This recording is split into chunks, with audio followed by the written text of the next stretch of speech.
मेरे साथ उपस्थित हिमाचल प्रदेश के यशस्वी मुख्यमंत्री सम्माननीय जयराम ठाकुर जी, हिमाचल प्रदेश के पार्टी के जुझारू अध्यक्ष और संवेदनशील अध्यक्ष डॉक्टर सुरेश कश्यप जी, हमारे प्रदेश के प्रभारी अविनाश राय खन्ना जी, हमारे प्रदेश के सह प्रभारी संजय टंडन जी, यहाँ के विधायक और मंत्री, लोकप्रिय मंत्री गोविंद ठाकुर जी, हमारे रामलाल मार्कंडे जी जो हिमाचल सरकार में मंत्री हैं, राम सिंह जी उपाध्यक्ष, हमारे राकेश जम्वाल जी प्रदेश के महामंत्री, त्रिलोक जम्वाल जी प्रदेश के महामंत्री, भीमसेन जी जिला के अध्यक्ष, हमारे वरिष्ठ नेता पूर्व में सांसद रहे, मंत्री रहे सम्माननीय महेश्वर सिंह जी, हमारे सभी मंच पर आसीन मंडी जिला और कुल्लू जिला के विधायकगण, हमारे पदाधिकारीगण और यहाँ इतनी बड़ी संख्या में कुल्लू क्षेत्र के और कुछ पड़ोस के मंडी के क्षेत्र के आए हुए सभी भाइयों और बहनों, हमारे नौजवान साथी और हमारे मीडिया के साथी, प्रिंट मीडिया, इलेक्ट्रॉनिक मीडिया के साथी, मेरा ये सौभाग्य है कि मुझे आज कुल्लू में आने का अवसर आपने दिया है और आप सबके दर्शन करने का भी मुझे मौका मिला। मैं कुल्लू की धरती पर आया हूं तो सबसे पहले मां हिडिंबा देवी को नमन करता हूं, उनसे आशीर्वाद लेता हूं। मैं बिजली महादेव को प्रणाम करते हुए उनका आशीर्वाद लेता हूं। आजकल डुगरी का मेला हिडिंबा देवी के प्रांगण में चल रहा है। मेलों का समय है, हर देवता अपने अपने गांव में भ्रमण पर निकले हैं। मैं सभी देवी देवताओं को नमन करता हूं और उनसे आशीर्वाद लेकर के अपनी बात करता हूं। मैं आ रहा था तो मैंने कुछ दुकानें देखी तो मुझे पीपर जातर याद आ गया। उसका भी मेला कुछ समय पहले ही समाप्त हुआ और अभी भी मेले की रौनक मुझे देखने को मिलती है। ऐसी पवित्र देवी देवताओं की भूमि को मैं पुनः नमन करते हुए अपना आशीर्वाद उनसे प्राप्त करता हूं। मित्रों, जिस तरीके से आपने मेरा शानदार और जानदार स्वागत किया, मैं दोनों शब्द इसलिए बोलता हूं कि शानदार तो था ही, लेकिन कई बार शानदार में जानदार नहीं, ये शानदार भी था और जानदार भी था।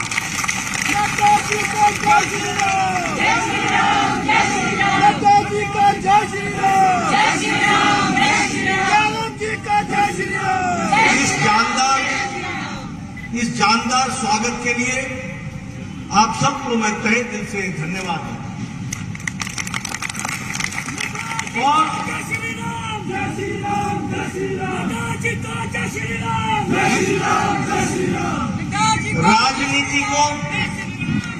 राजनीति को दूर से समझने की कुछ आदत सी और चेहरों को पढ़ने की भी मेरी आदत है। मैं ये कह सकता हूं कि जो जोश आपने दिखाया है, जो उमंग आपने दिखाई है, जो ताकत आपने दिखाई है और जिस ललक के साथ आप लगे हैं, आने वाला समय हिमाचल फिर से कमल खिलाने वाला है। इस बात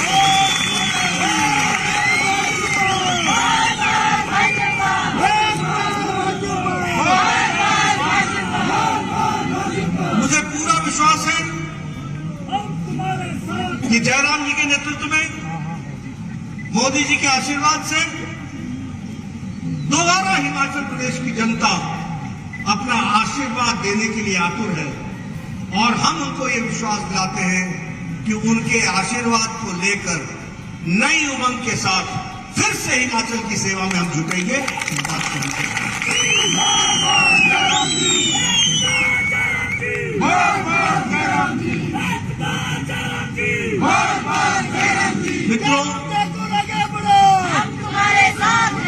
मित्रों, हमें जनता का आशीर्वाद मिले क्यों ना, क्यों ना मिले। मैं जयराम जी को सुन रहा था, राकेश जम्वाल जी मंच संचालन कर रहे थे, दोनों ही, और सुरेश कश्यप जी को हमने सुना। सभी ने अपने वक्तव्य में एक बात पर जोर दिया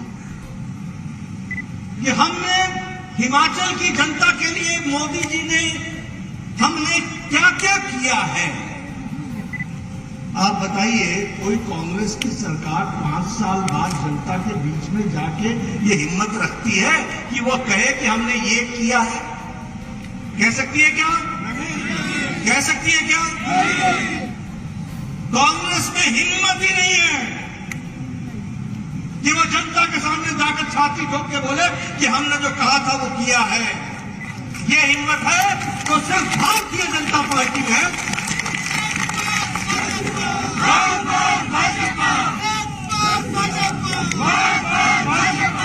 ये कहने की ताकत सिर्फ भारतीय जनता पार्टी के नेताओं में है। जाना भैया, ये ताकत सिर्फ भारतीय जनता पार्टी में जो कहता है वो किया है, जो कहेंगे वो करेंगे। ये ताकत है तो हमारे में, और इसका अहम नहीं है, इसका गुमान नहीं है, इसका गुरूर नहीं है। ये जनता के प्रति नतमस्तक होकर के सेवा भाव से काम करने का जो प्रण हमने लिया है, उसका ये रूपांतर है, उसका ये रूप है। इसको हमको समझना, और इसलिए मैं आपसे कहना चाहता हूं, हम राजनीति को बहुत नजदीक से देखते आ रहे हैं। मैं बड़े डरके की चोट पर कहता हूं कि देश मोदी जी के नेतृत्व में बदल गया है, और फिर कहने के लिए नहीं कहता हूं। पूर्व का स्वास्थ्य मंत्री रहा हूं, प्रदेश में भी रहा हूं और देश में भी रहा हूं। इस देश में एक तो कभी भी कोई दवाई इजाद नहीं की गई, कोई दवाई यहां नहीं बनी, कोई वैक्सीन नहीं बनी। अगर वैक्सीन आई तो विदेशों से आई, फिर चाहे टेटनस की दवा हो, चाहे ट्यूबरकुलोसिस की हो, चाहे पोलियो की हो, चाहे बीसीजी की हो, चाहे लेप्रेसी की हो, कोई भी दवा इस देश में विदेशों से आई। और दवा आने में 20 साल से 30 साल से 100 साल लग गए। जापानी बुखार का जापान में दवाई बनी थी 1906 में, और भारत पहुंची 2006 में, 100 साल लग गए। टेटनस की दवा 38 साल बाद पहुंची, बीसीजी की दवा 27 साल बाद पहुंची, पोलियो की दवा 27 साल बाद पहुंची, और देश बदल गया मोदी जी के नेतृत्व में। 2020 की जनवरी में कोरोना आया, 2020 के अप्रैल में दवाई बनाने का भारत सरकार ने ठानी, और 9 महीने के अंदर एक नहीं 2-2 वैक्सीन 9 महीने के अंदर भारत को दी गई। जय श्री राम, जय श्री राम। आज हम अमेरिका की तस्वीर देखो, जो बाइडेन मास्क लगा के बैठे, आप पुतिन की तस्वीर देखो, मास्क लगा के बैठे, आप ऑस्ट्रेलिया के नेताओं की तस्वीर देखो, मास्क लगा के बैठे, और यहां भारत में आप सब लोग बड़े नजदीक सट के बिना मास्क के बैठे हैं।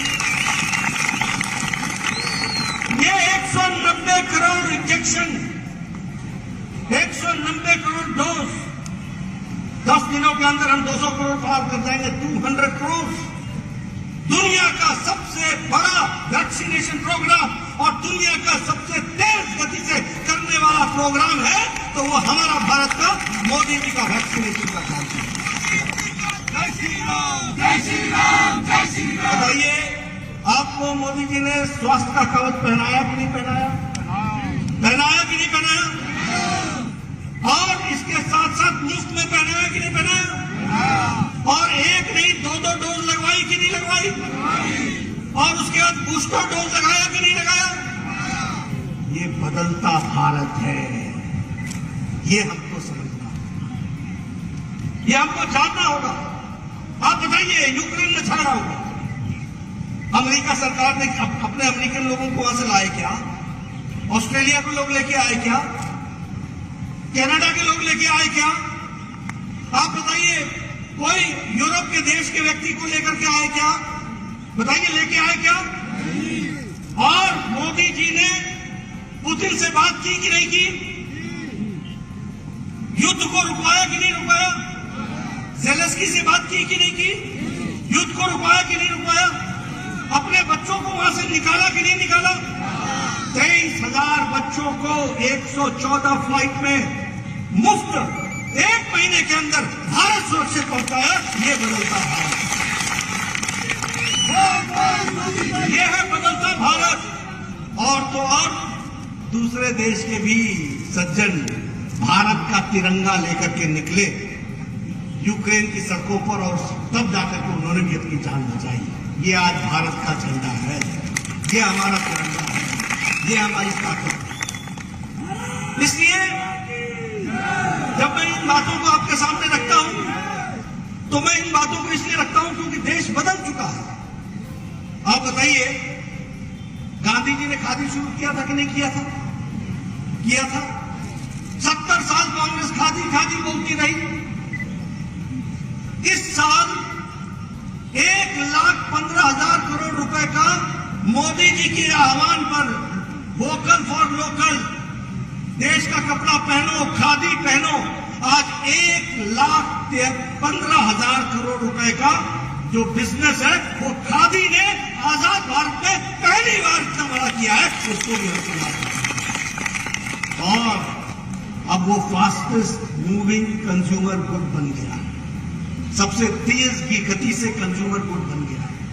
वो उस श्रेणी में आकर के खादी कांग्रेस ही कहते रहे, और खादी का को प्रयोग में नहीं लाए, खादी को बढ़ाने का काम किया तो वह भी मोदी जी ने किया। अगर हम बात करें तो आपके ध्यान में आएगा कि आज भारत मांगने वाला देश नहीं है, देने वाला देश है।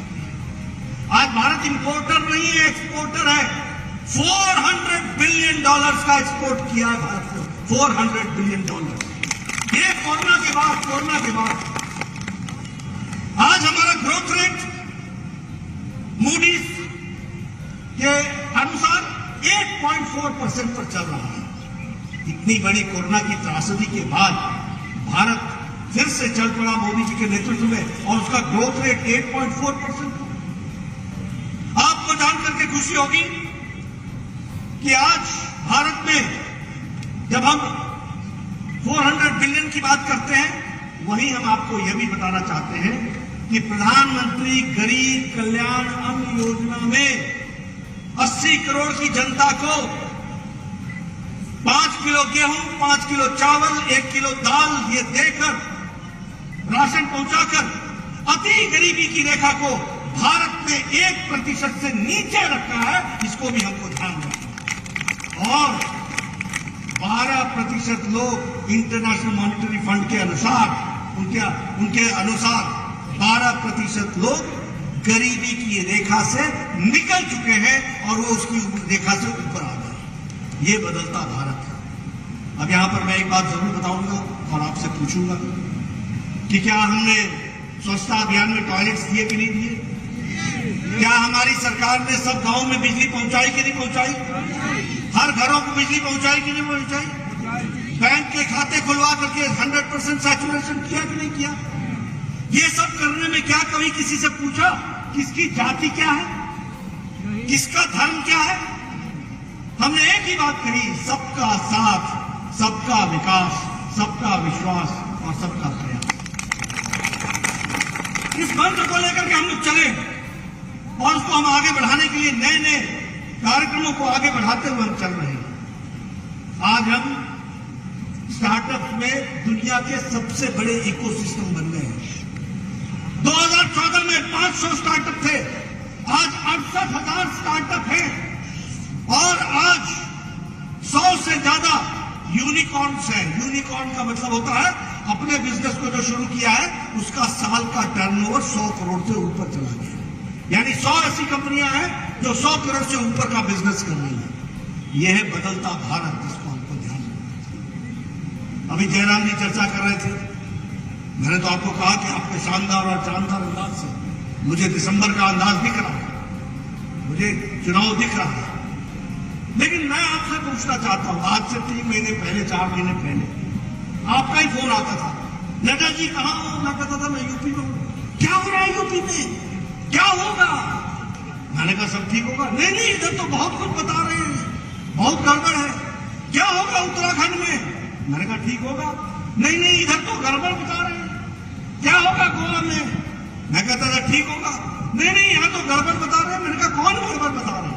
बोले यहाँ लगे हुए, कई लोग लगे हुए, ऐसी चर्चा हो रही है, हम तो घबराए हुए हैं। मैंने कहा दिल थाम के बैठो, मोदी जी के कार्यक्रमों पर सभी जगह की जनता ढंग से मोहर लगाएगी और जिताकर के रूप में देगी।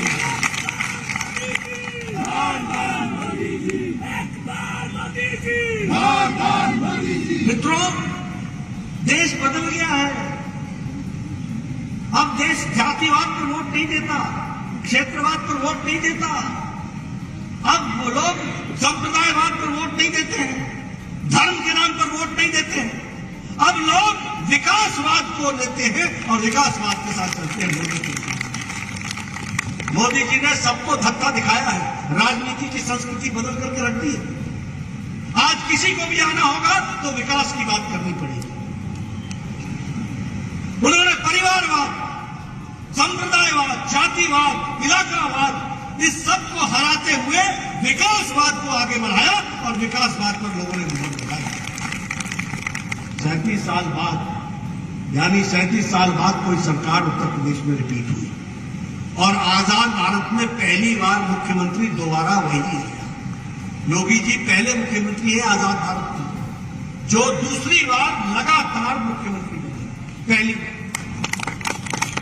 और कांग्रेस जिसने 30 साल राज किया, 389 सीट्स पर लड़ी और 379 सीट्स पर जमानत जब्त छुट्टी।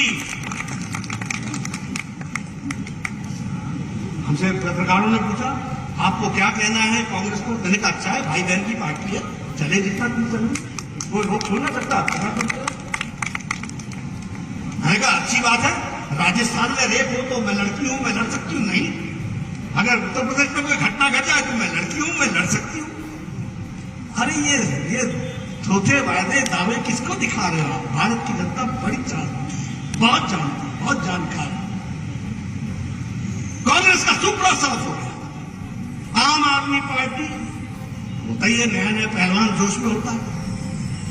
377 सीट पर लड़े और 377 सीट पर जमानत जब्त, छुट्टी। अभी उत्तराखंड का चुनाव हुआ, बोलने लगे यहां तो बारी बारी होती है। मैंने कहा देख लेना, अब की बारी हमारी बारी, फिर से होगी हमारी बारी। और ये है, वो है, ऐसा है, वैसा है, इसको ले आए, उसको ले आए। 70 सीटें हैं, 70 सीट पर आम आदमी पार्टी लड़ी, 68 सीट पर जमानत जब्त हुई, 68 सीट। मैं गोवा गया तो वहां तो पोस्टरी, या तो ममता या केजरीवाल। एयरपोर्ट से उतरो तो लाइन से, तो मैं पूछता था इनको कितनी सीटें मिलेंगी, भाई क्या हालचाल है, क्या है? नहीं आप चिंता मत कीजिए नड्डा जी, बस आप आइए, मोदी जी आएंगे, प्रधानमंत्री लगेंगे, हम सब लोग लगेंगे, हमारी सरकार बनेगी। गोवा में अब तीसरी बार सरकार में आए, हैट्रिक बनाया है तीसरी बार। 40 सीटें हैं, 40 सीटों में 29 सीट आम आदमी पार्टी लड़ी, 35 पर जमानत जब्त हुई है, 35 पर जमानत जब्त हुई। और टीएमसी तो बीच चुनाव में छोड़ करके चली गई, वॉकओवर ही हो गया, छुट्टी हो गई। मणिपुर में हमने विशुद्ध भारतीय जनता पार्टी की सरकार बनाई, पहली बार विशुद्ध नॉर्थ ईस्ट में हमने पहली बार सरकार बनाई। मित्रों, भारत की जनता आपके साथ चलने को तैयार है।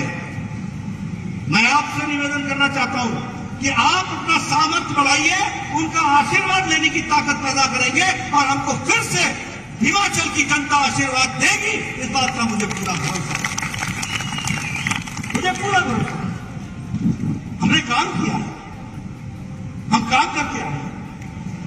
और मैं दावे के साथ यहां बोलना चाहता हूं, कांग्रेस ने हिमाचल का हक मारा है और बीजेपी ने हिमाचल को हमेशा हक दिया है।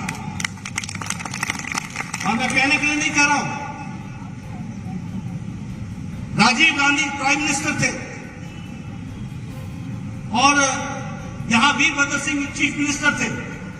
नवा वित्त आयोग आया था एनकेपी साल्वे का, मुझे याद है उस समय मैं छात्र नेता युवा नेता हुआ करता था। हिमाचल स्पेशल कैटेगरी स्टेट थी। एनकेपी साल्वे के 9th वित्त कमीशन के रिपोर्ट के अनुसार हमारा स्पेशल कैटेगरी स्टेट समाप्त हो गया। Rajiv Gandhi prime minister, Virbhadra Singh chief minister, Himachal का हिस्सा चला गया। हमने पता नहीं शांता कुमार और धूमल जी के नेतृत्व में कितनी यात्राएं निकाली। महेश्वर जी को याद होगा न्याय यात्रा की थी, दिल्ली में गए थे गर्मी में। हमारे कुल्लू के लोग पूरे तैयारी से गए और उस गर्मी में, हाँ चोले में पूरे में गए वो सब। वहां उस गर्मी में हम लोगों ने अपनी बात रखी, कोई सुनने को तैयार नहीं था। मोदी जी आए 2014 में, आपने किसी ने भी एक कागज नहीं मोदी जी को निवेदन किया, कोई मेमोरेंडम नहीं दिया। मोदी जी हमारे प्रभारी थे, हिमाचल को चाहते थे, हिमाचल उनका दूसरा घर है। जैसे ही प्रधानमंत्री बने उन्होंने फिर से हिमाचल का हक रिस्टोर कर दिया और स्पेशल कैटेगरी स्टेट दे दिया। अब सेंट्रली स्पॉन्सर्ड स्कीम में, केंद्र की स्कीम में हिमाचल सरकार को सिर्फ 10% देना पड़ता है, बाकी 90% भारत सरकार खर्च करती है। और वीरभद्र के राज में और राजीव गांधी के राज में 60 हमको उनको खर्च करना पड़ता था, 40 हम करते थे। लेकिन मोदी जी ने हम लोगों को इससे निजात दिला दिया। 90% वो खर्च करेंगे, 10% हम खर्च करेंगे। ये फर्क ला करके खड़ा है। आप बताइए, अटल जी यहां आए थे, इन्होंने यहां इंडस्ट्रियल पैकेज दिया था कि नहीं दिया था? दिया था कि नहीं दिया था? ये बद्दी उनके कारण बसा था कि नहीं बसा था?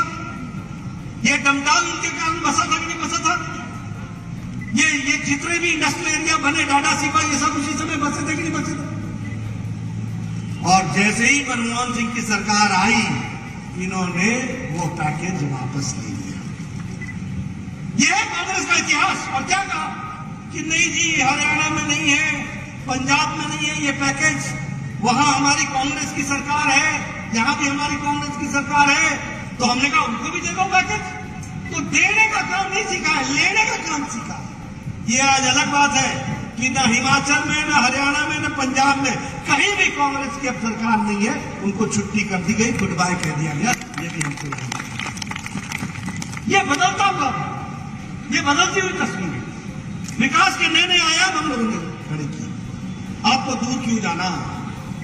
आप बताइए, अटल जी ने ये अटल टनल का शिलान्यास किया था कि नहीं किया? 2003 में शायद किया था, 2003 में किया था।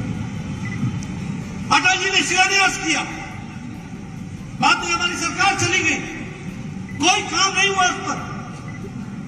मैं बार बार इस बात को कहता हूं। मैं गया था उनसे मिलने मनाली, जब वो प्रधानमंत्री नहीं रहे थे तो वो आए थे यहाँ, शायद ही 2005 की बात होगी, 4 की 5 की। उन्होंने मेरे से पूछा ये रोहतांग टनल का क्या हो रहा है? तो मैंने कहा कि अभी तो काम रुका हुआ है। तो अटल जी ने कहा था वो शिलान्यास, वो शिला मेरे दिल पर पत्थर है। ये बात उन्होंने कही थी। मोदी जी बगल में बैठे थे, वो हमारे प्रभारी थे। मोदी जी बोलते नहीं है, चुप रहते हैं, लेकिन उन्होंने उसी दिन ठान ली थी। और जिस दिन वो प्रधानमंत्री बने, उन्होंने उसी दिन अटल टनल का रिव्यू किया और वॉर स्केल में काम चलाया। और 2017-18 में अटल टनल हिमाचल की जनता को और भारत की आर्मी को सुपुर्द किया गया और उसका आज हमारे लिए एक तरीके से वरदान साबित हो रहा है। कैसे हम हिमाचल को भूल सकते हैं? क्या किया था कांग्रेस के लोगों ने? और मैं जिन बातों को बोल रहा हूं, मैं चाहूंगा पत्रकार मेरी बात को बार-बार उठाए। कोई भी कांग्रेसी नेता है तो उससे पूछे, क्या किया था तुमने स्पेशल कैटेगरी स्टेट का? क्या किया था तुमने इंडस्ट्रियल पैकेज का? क्या किया था तुमने अटल टनल का? ये कोल डैम और ये सैन में जो डैम है, सैन में जो पावर का, पार्वती प्रोजेक्ट, किसने किया शिलान्यास? 20 साल से लगता हुआ था, 20 ईयर्स। अटल जी ने इसका शिलान्यास किया। महेश्वर जी उस दिन उपस्थित थे, इसको अटल जी ने शिलान्यास किया। हम सब लोग उस समय मंत्री के रूप में उपस्थित थे और उसका श्री गणेश किया तो नरेंद्र मोदी जी प्रधानमंत्री के रूप में उन्होंने किया।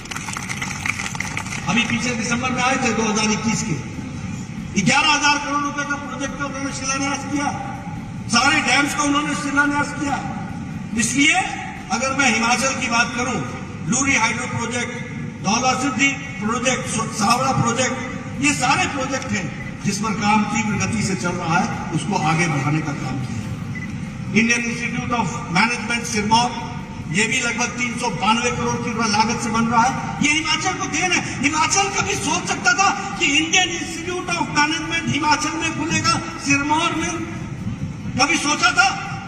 जो लोग राजनीति को जानते हैं नजदीक से, उनको मालूम है कि दिल्ली दूर होती है, लेकिन मोदी जी ने दिल्ली को दूर नहीं रखा, आपके गांव तक पहुंचा दिया है। इस बात पर हमको नहीं।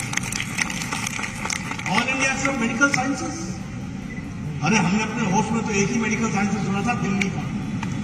आज 1492 करोड़ रुपए की लागत से बिलासपुर में all India institute of medical sciences बन रहा है।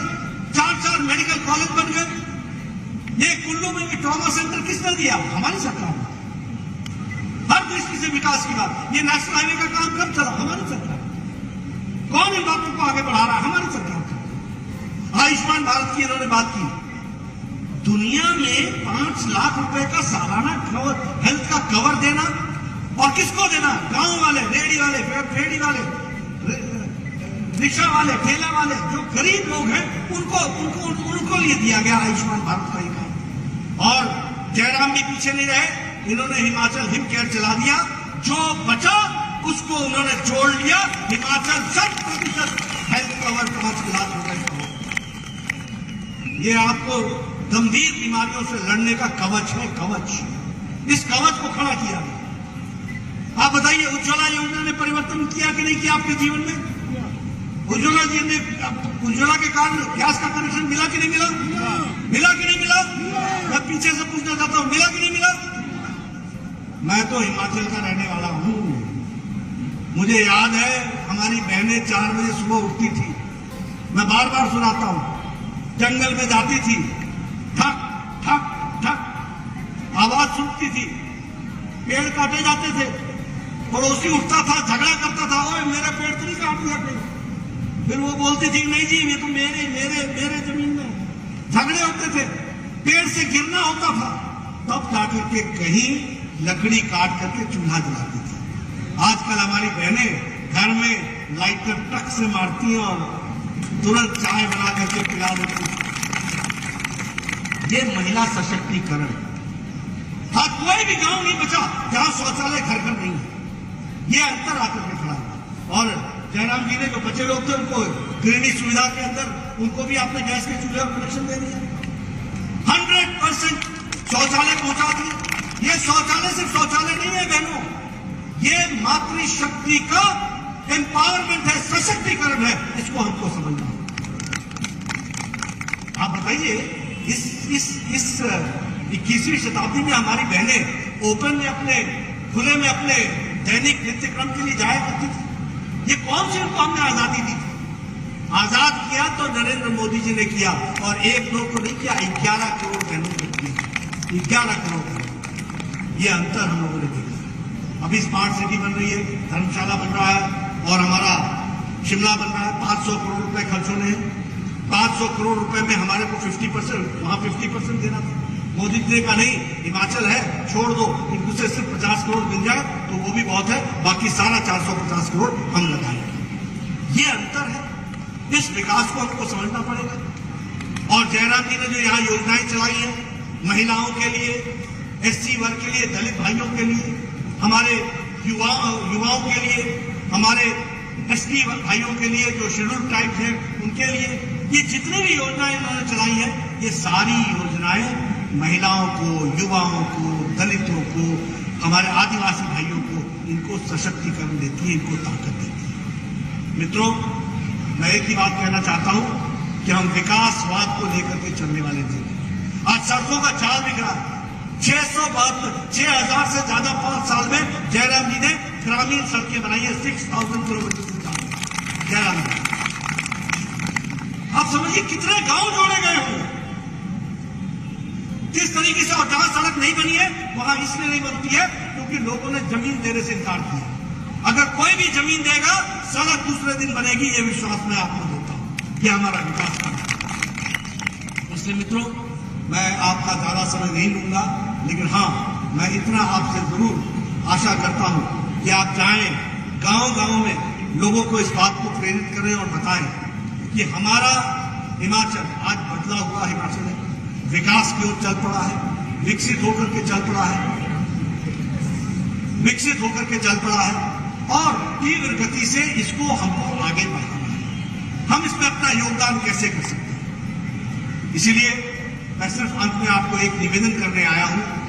मैं बार बार आपके बीच में आता रहूंगा, आपसे मिलता रहूंगा, लेकिन इस समय आपको मैं सिर्फ निवेदन करने आया हूं कि आप भारतीय जनता पार्टी के कमल के निशान को आशीर्वाद दें, हमारे हाथ मजबूत करें, कमल के निशान को मजबूती प्रदान करें और विकास में अपना योगदान आगे बढ़ाएं, उसको पूरी ताकत लाल करें। ये आपसे मैं निवेदन करने आया हूं। मुझे पूरा विश्वास है कि आप मेरे संदेश को गांव-गांव तक पहुंचाएंगे, लोगों को बताएंगे, उनका आशीर्वाद प्राप्त करेंगे और फिर एक बार भारतीय जनता पार्टी का परचम हिमाचल में भी लहराएगा।